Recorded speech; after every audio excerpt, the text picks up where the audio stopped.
When a trauma patient comes in with a penetrating injury, like a gunshot wound, a stabbing, we have an algorithm, but then it can get easier to narrow down the diagnosis because it's a puncture right in front of you. But what about when a patient comes in with blunt abdominal injury? Well, then it can get a little bit more complicated. That's why today we're gonna talk about blunt abdominal trauma, the workup, the management, evaluation, and we've got an expert. So, we're going to talk about pediatric trauma and specifically blunt abdominal trauma evaluation. That's Dr. Rich Falcone. He's the previous director of trauma services at Cincinnati Children's Hospital Medical Center. Stick around. This is the Stay Current Pediatric Surgery Podcast. Okay, so the leading cause of mortality in the pediatric patient over 1 year old is trauma. And about 80% of those trauma injuries are blunt. Kind of makes sense. I mean, they come in with an injury, you can't really see it because it's under their skin, right? So why not just CT scan every blunt abdominal trauma patient that comes in? Then you don't miss any injuries, you'll catch injuries earlier. Well, Dr. Falcone says, not so fast. CT scanning is necessary, right? We do a lot of it. It's still an important tool. So this is not at all to say, don't ever CT scan a kid. It's how do we limit CT scanning a kid to those that really need it? Why do we see more blunt abdominal injuries in kids versus adults? Because of the smaller size of the abdomen, everything's closer together. So it's easier to kind of hurt or have force distributed from one spot to another. The flexible ribs don't protect the intra-abdominal organs as much as they do in adults, right? So even though, and your spleen and liver often can be a little lower, and they're just, the strong ribs that get broken in adults just kind of, and take some of that impact, are flexible in kids, so just the force goes into the solid organs. So as we treat more and more pediatric patients who suffer from blunt abdominal trauma, you might also be tempted to get more and more imaging studies. But Dr. Falcone says don't rely on that because, scans are not necessarily benign, and it goes back to that battle of overexposure to radiation. What are the risks? There's definitely some risk for kids because, right, where they're developing, they have that exposure that lasts the rest of their lifetime, and we may not even be seeing the impacts to 50 years down the line from their cumulative radiation. They got their CAT scan for their appendicitis, they got their CAT scan for their trauma, they got their CAT scan because they were constipated once. Who knows, right? And over a lifetime, those all add up. So it's a matter of selecting who needs it and when. In one study, 78% of 125 patients were scanned after blunt abdominal trauma. And guess what? Only 15% had an identifiable injury. Wait, did I read that right? 15%? Well, fortunately, the study also identified 6 clinical factors that could help you predict those patients who might be more in need of a scan than others. All right, Dr. Falcone, let's hear it. What are the 6 factors? So if they have a normal blood pressure for their age, a normal abdominal exam, they use labs, so they had an AST less than 200, which is the same cutoff that we use, a hematocrit greater than 30, and a normal chest x-ray.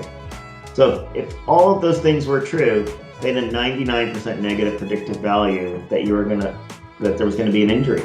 So their argument was, if all those are true, you shouldn't be scanning. Well, if that doesn't get your attention, there's a larger multi-institutional study that Cincinnati Children's Hospital just happens to have participated in. And they looked at blunt abdominal trauma and the clinical evaluation. They looked at the patients who had no abdominal tenderness, no distension, normal x-ray, normal liver labs, normal pancreatic enzyme. So what did they find? Well, turns out 34% of that population only had a 0.6% chance of an abdominal injury. And then of that, 0% had an injury that required an intervention. So it sounds like the perfect scenario, right? But keep in mind that we're talking about the pediatric patient. I mean, they get fussy, they cry, they can tell you in other ways. I mean, if you're an adult and you cry too, that's okay. I mean, Pixar does that to me as well. But the point is that clinical judgment is key. Under certain circumstances, scanning should be considered in combination with your clinical evaluation. You got tenderness and you got bruising and you got an abnormal chest X-ray. I would say in that situation, you wouldn't even get to the labs. You'd probably be, choosing to scan. But then if you had abnormal labs on top of that, you're going to do it. Okay, so algorithms help guide us, especially if the children is asymptomatic on clinical evaluation. But you have to keep in mind that this is just a screening algorithm. If there is significant concern for an abdominal injury, or they just clinically are kind of off the scale here, this algorithm might not apply to them. As soon as you have one reason on any of those algorithms to scan the kid, you can stop going down the algorithm. You don't need labs.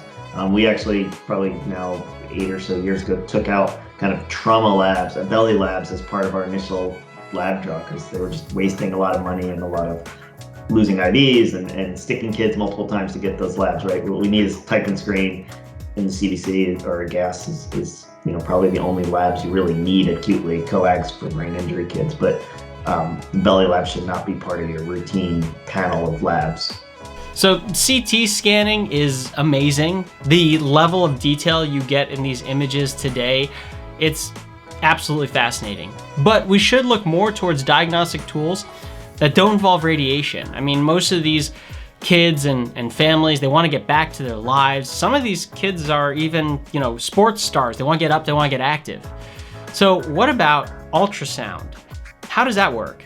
Some bubbles, inject it, and then do the ultrasound. So this is just a sample, right? So here's CT, obviously easy to see the laceration there. Here's during a regular ultrasound, you're fast, don't see anything there. And here's the contrast enhanced ultrasound where now you can see that laceration. So moving on to organ injury. What about blunt splenic injury?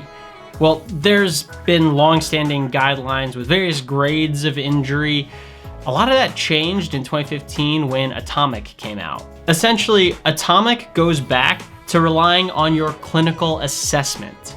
The Atomic guidelines look at the splenic injury and bleeding that's ongoing regardless of the grade. If the hemoglobin is greater than 7 and the patient is able to get up and move around and tolerate a regular diet, and they have a stable hemoglobin after 2 checks, well, then that kid can go home. And that's pretty much how we do it at Cincinnati Children's Hospital. So I know that these might seem radical and they'll be difficult to implement at your particular institution. I mean, even Dr. Falcone has gotten some pushback.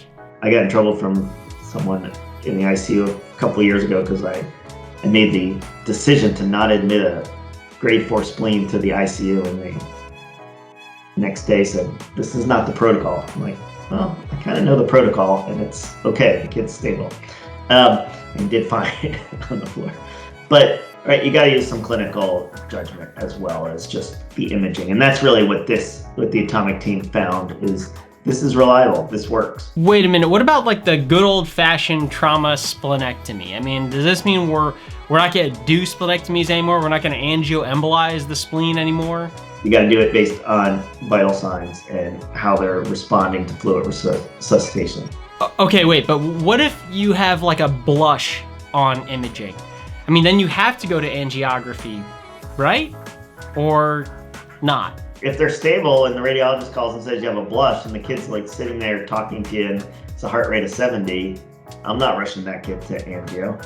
I'm saying, okay, that's good to know. If something changes overnight, I now know that I'd probably go to angio first rather than the operating room to do a splenectomy maybe. But I'm not going to do it just because I see a blush. And there's data out there, obviously, that supports that approach, that you don't have to go get an angio and embolize these. Okay, so renal trauma is another common blunt abdominal injury that we see. Are those guidelines similar to the spleen, or what are those like? Renal trauma, really kind of the answers are it's the same. I mean, non-operative trauma works for renal patients as well if they're hemodynamically stable and actually, allows you to salvage renal tissue and things. We do worry a little bit more about the higher grade 3 through 5 for the risk of long-term hypertension, and that's really that and the risk of urinoma are why we get urology involved in those higher grade renal injuries. But a grade 2 kidney injury does not need urology. It does not need anything different than a grade 2, spleen injury. It's fairly straightforward management. Okay, rounding out our talk about abdominal injuries, we have to talk about pancreatic injury. The American Association for the Surgery of Trauma, or the AAST, has a well-known guideline with grades of pancreatic injury that has injuries and then recommended treatments for those injuries. And it's pretty straightforward. 1 and 2, you do simple observation. On the other end, 4 and 5 are more severe injuries, so they have recommended therapies for that. But then what about right in the middle? Grade 3. Do you observe, or do you go ahead with a distal pancreatectomy? Those are 2 totally different treatments.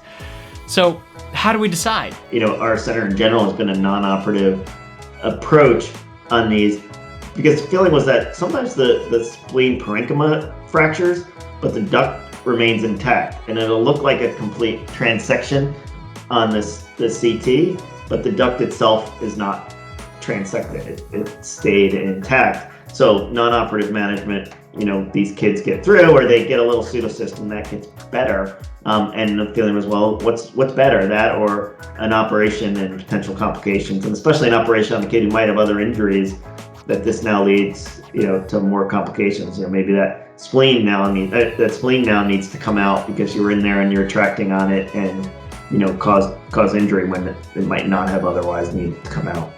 A study of 20 different institutions, including Cincinnati Children's Hospital, looked at patients who had pancreatic injuries grade 3 through 5, analyzing pancreatic fluid collections, use of ERCP, serial enzymes, and compared that to a surgical intervention. And the results were kind of surprising. The non-operative patients actually did great.